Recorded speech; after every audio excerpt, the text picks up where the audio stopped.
You've tuned into The Mountain Gardener with your host, Ken Lain. Gardening, it can be challenging, but with these simple insider tips, you'll reap huge rewards.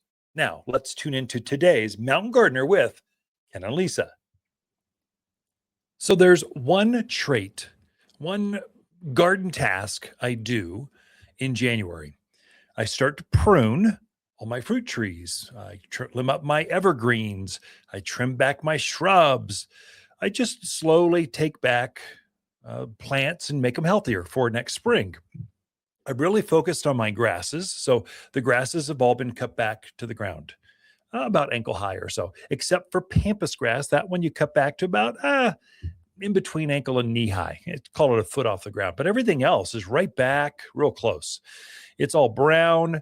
You don't want that new growth coming back, which will start in, 6-8 weeks. They'll start to flush new growth.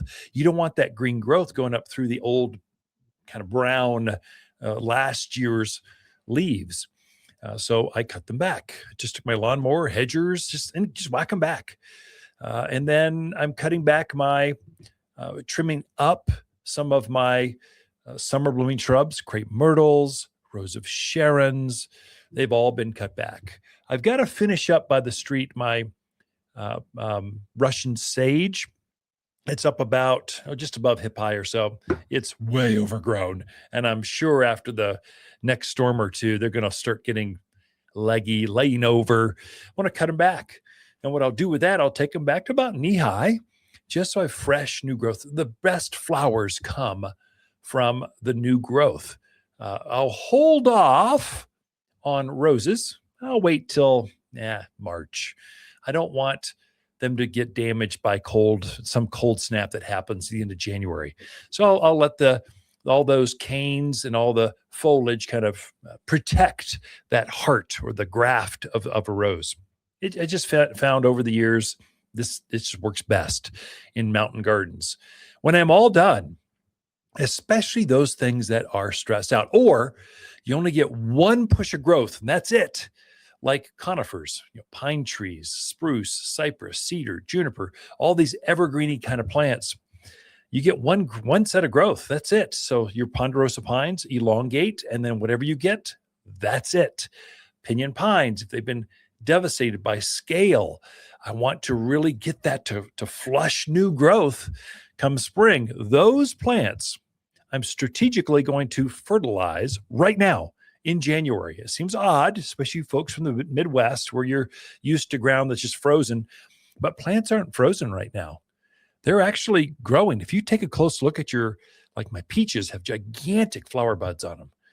Your evergreens, the shade trees, they have very large buds on them. You want those as large as possible. So in March, when they start to elongate, they explode with new growth. You can have a brand new looking plant just by adding some food right now, an organic food. It can't be a synthetic. Synthetics will flush through the soil as though it would just flush through the soil. You'd be wasting money. But an organic food, it sits there and feeds all the mycorrhizals, all the other good stuff in the gardens. The plants pick that up because they can pick it up when it's cold out, and they will actually make larger flower buds, larger leaf buds. This is really important for your evergreens. It's really important for your spring blooming things, lilacs, forsythia, rhododendrons, azaleas, Lenten rose, things that are starting to show some big buds onto them. Increase that. You'll get better color, better growth. This is especially important for grasses because if they're heavy feeders, so you're going to cut them right back. They got to flush all new growth. Well, fertilize them. Gets bigger plumes on your grasses.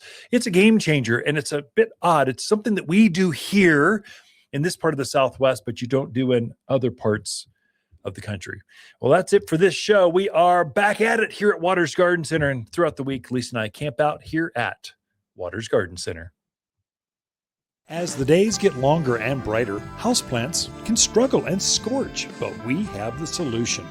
At Waters, we've organized our houseplants from A to Z for the brightest of sunny locations, many even bloom. With experts that know plants and how to make them grow. Shipments of the freshest houseplants in town have just arrived from A to Z and ready for a bright new home. Waters Garden Center, where people who love bright green houseplants, they love to shop, found in Prescott. For a more fruitful garden, increased success in the landscape that just feels better, then tune in daily to the Mountain Gardener podcast. Subscribe through your favorite podcast streamer or visit watersgardencenter.com. Better yet, visit me directly right here at Waters Garden Center. Thanks for tuning in.